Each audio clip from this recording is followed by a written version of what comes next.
बुद्ध ने एक दिन घोषणा की कि मेरे जाने का समय आ गया। 4 महीने और इस देह में मैं टिका हूं, फिर यह देह छोड़ दूंगा। पंछी उड़ जाएगा। 4 महीने और तुम मुझे चर्म चक्षुओं से देख पाओगे।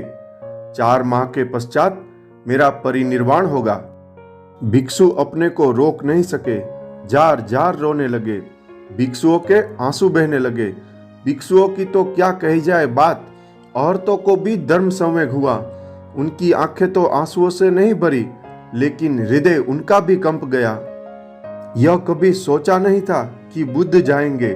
सब जाएगा, सब बह जाएगा, पर बुद्ध जाएंगे यह नहीं सोचा था। मान ही लिया था कि बुद्ध तो सदा रहेंगे।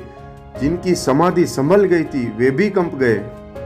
उस समय धम्माराम नाम के एक स्थविर ने यह सोचा कि मैं अभी राग रहित नहीं हुआ हूँ और बुद्ध का परिनिर्वाण होने जा रहा है, इसलिए बुद्ध के रहते ही मुझे अहर्त्व प्राप्त कर लेना चाहिए।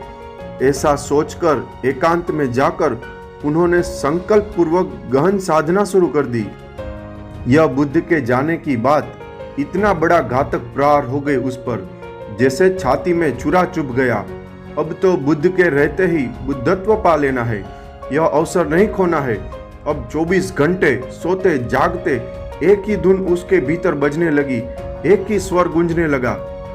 धम्माराम उस दिन से एकांत में रहते, मौन रखते, ध्यान करते। भिक्षुओं के कुछ पूछने पर भी उत्तर नहीं देते। भिक्षुओं को इससे चोट लगी।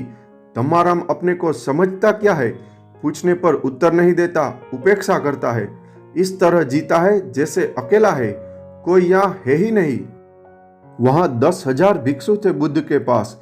धम्माराम भूल ही गया उन 10,000 भिक्षुओं को। कोई कुछ भी कहे उसका उत्तर नहीं देता था।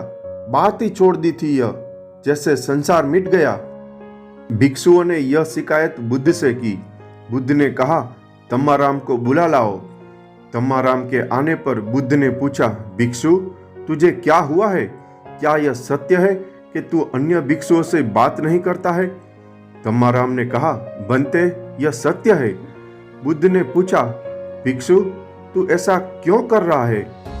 तब धम्माराम ने अपने सारे विचारों को कह सुनाया। धम्माराम ने कहा, आप जाते हैं, 4 ही महीने का समय बचा। आपके रहते अगर मैं मुक्त नहीं हो जाता हूँ तो फिर मेरे लिए कोई आशा नहीं है। आपकी मौजूदगी में अगर मेरा दिया नहीं जल सका तो फिर कभी न जल सकेगा। फिर कहाँ खोजूंगा ऐसे बुद्ध पुरुष को? फिर जन्मों जन्मों भटकना पड़ेगा। इसलिए अब जरा सी भी शक्ति किसी और बात में नहीं गंवाना चाहता हूँ। एक आंसू भी नहीं गिराना चाहता हूँ, एक शब्द भी नहीं बोलना चाहता हूँ। ये 4 महीने जो भी मेरे पास है सब दांव पर लगा देना है। अगर इस बार हो जाए तो हो जाए, इतने करीब आकर भी अगर चूक जाऊं भगवान तो फिर कितना समय लगेगा? फिर कहाँ खोज पाऊंगा? फिर कब किसी बुद्ध से मिलना होगा? आपके रहते न पहुंच पाया तो अकेले तो बिल्कुल भटक जाऊंगा। यह सोचकर मैंने सारी ऊर्जा को अपने भीतर समाहित कर लिया है। अब मेरे पास 3 ही काम है, एकांत, मौन और ध्यान। एकांत यानी दूसरों को भूल जाना। मौन यानी दूसरों से संबंध न जोड़ना, वाणी का, विचार का। और ध्यान यानी भीतर विचार की तरंग को विसर्जित करना। ये 3 उपाय है समाधि के। ऐसे जीना जैसे दूसरे नहीं है। अपने पास कहने को कुछ भी नहीं है, बोलने को कुछ भी नहीं है, ऐसे जीना। और अपने भीतर सोचने को भी क्या है। ऐसा 3 भावों से जो भर जाए, एकांत, मौन और ध्यान, एक दिन उसके जीवन में समाधि फलित होती है। एक दिन सब शून्य हो जाता है। एकांत में दूसरे मिट जाते हैं, मौन में शब्द मिट जाते हैं, ध्यान में विचार मिट जाते हैं और समाधि में स्वयं का मिटना हो जाता है, शून्य हो जाता है। और जब अकेले हो तो बोलना क्या है, किससे बोलना है, क्या बोलना है?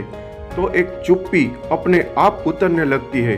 और जब चुप ही होने लगे तो भीतर भी क्या सोचना। आदमी को बोलना होता है तो सोचता है। बोलना तभी होता है जब सोचता है कि दूसरे हैं।